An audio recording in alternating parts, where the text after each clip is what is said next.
सबसे पहले मैं अपनी बात शुरू करूं तो आज महाराष्ट्र के अंदर जो प्लेन हादसा हुआ है जिसमें वहाँ के उप मुख्यमंत्री जी का निधन हुआ है और उनके साथ 6 लोगों का निधन हुआ, उनको मैं अपनी शोक संवेदना व्यक्त करता हूं। आज कई दिनों से यूजीसी पर एक विवाद हो रहा है और यूजीसी का विवाद यहां से शुरू होता है कि सरकार पढ़ने वाले बच्चों के बीच में जो सवर्ण बच्चों के द्वारा कभी कोई घटना घट जाती है उसको लेकर के दलित और ओबीसी बच्चों के संरक्षण के लिए एक कानून लेकर के आई है, जिसके कारण बड़ी भ्रामक स्थिति हो गई है और आज देश में बड़े पैमाने पर विरोध हो रहा है। ये मेरे सामने कुछ बच्चे हैं, इसमें हमारे भी बच्चे हैं और दलित समाज और पिछड़े समाज लगभग हर समाज के बच्चे हैं। ये रोज साथ में खेलते हैं। कितने दिन से तुम लोग साथ में खेल रहे हो? 5 साल से ये बच्चे डेली शाम को आते हैं और खेलते हैं।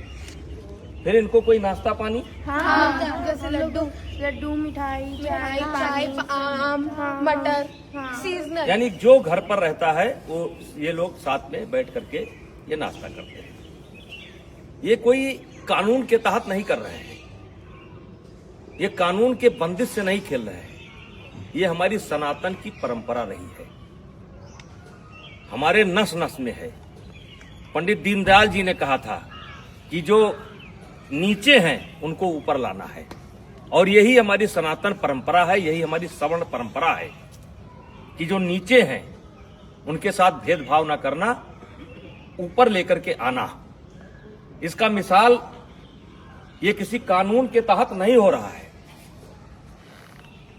और आज मैं सरकार से कहना चाह रहा हूं कि समाज कैसे चलता है, ये ऑफिस में बैठ करके समाज को नहीं चलाया जा सकता है।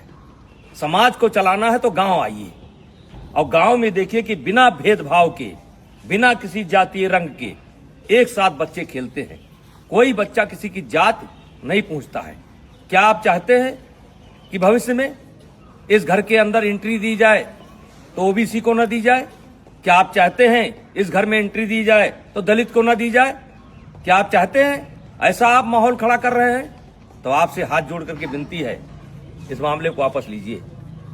और मैं अपील करना चाहता हूं, सवर्ण समाज से अपील करना चाहता हूं कि इसमें संपर्क करिए ओबीसी के लोगों से। ओबीसी समाज के जो समझदार लोग हैं उनसे संपर्क करने की जरूरत है।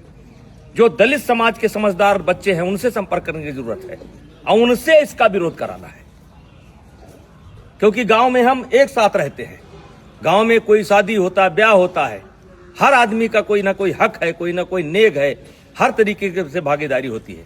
अभी मैंने सनातन कथा कराया, 1 जनवरी से लेकर के 8 जनवरी तक मैंने सनातन कथा कराया और जिसमें सदगुरु रितेश्वर महाराज जी ने कथा कहा। मैंने 52 जाति समाज के जो धर्म गुरु थे उनसे उद्घाटन कराया, उनसे एक एक वृक्ष लिया और मैं सनातन वाटिका बनाने जा रहा हूं। आपने तो कानून बना करके हमारे उस मिशन को स्वाहा कर दिया।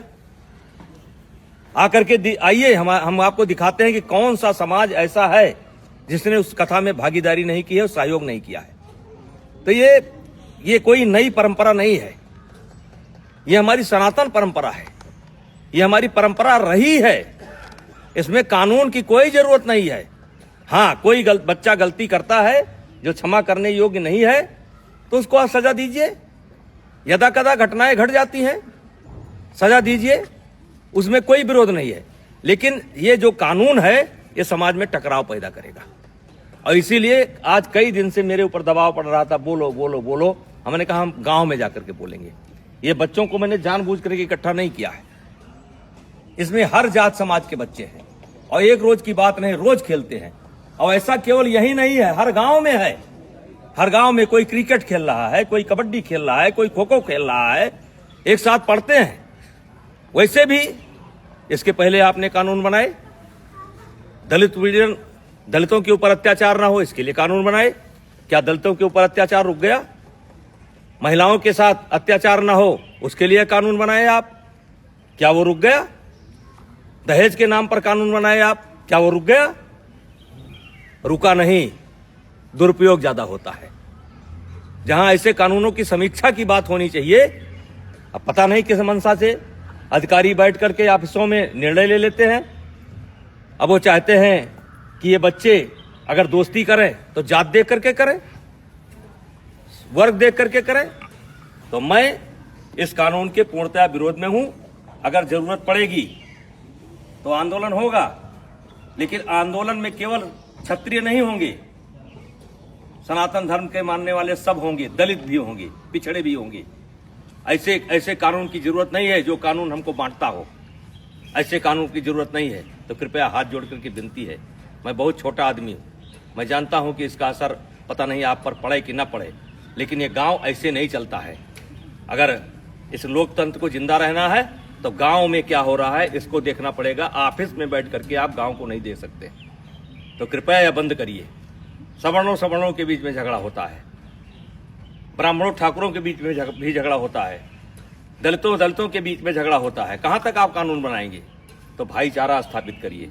और ये जो कानून है ये समाज को फाड़ फाड़ कर देगा, और इससे आने वाले समय में देश का बहुत नुकसान होगा, राष्ट्र का बहुत नुकसान होगा, समाज बढ़ जाएगा।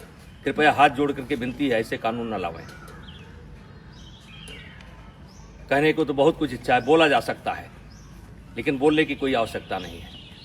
इस कानून से ये बच्चे बढ़ जाएंगे, ये जात देख करके दोस्ती करेंगे। कितने साल से आते हो तुम लोग? 5 साल से आते हो। और कुछ नाश्ता पानी मिलता है? हैं? खेलते हो?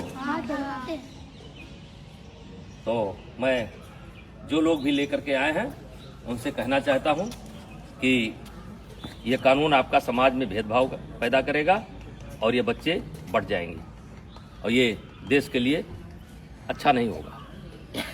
और मैं इस कानून में, वैसे मैं एबीपी का बयान देख रहा था, संतुलन की बात की गई है। इस कानून में संतुलन नहीं है। आपने एक पक्ष को अपराधी बना करके खड़ा कर दिया है, और वकील का भी मौका नहीं दिया कि इनका वकील कौन होगा। तो जो गलत करता है उसको सजा मिलनी चाहिए, चाहे क्षत्रिय समाज का हो, चाहे ब्राह्मण समाज का हो, चाहे किसी समाज का हो, वो सजा का हकदार है। उसका कोई समर्थन नहीं करेगा, हमारा कोई समाज समर्थन नहीं करेगा। लेकिन आप ये बच्चों में भेदभाव मत पैदा करिए, स्कूलों में भेदभाव मत पैदा करिए। और मैं फिर अपील करना चाहता हूं, दलित समाज के बच्चों को, जो पढ़े लिखे बच्चे हैं उनको अपील करना चाहता हूं, ओबीसी समाज के बच्चों को अपील करना चाहता हूं। ये देश हम सबका है, और इस देश में सौहार्द बनाए रखना हम सबकी जिम्मेदारी है। तो कृपया ऐसे कानून का समर्थन न करें। धन्यवाद।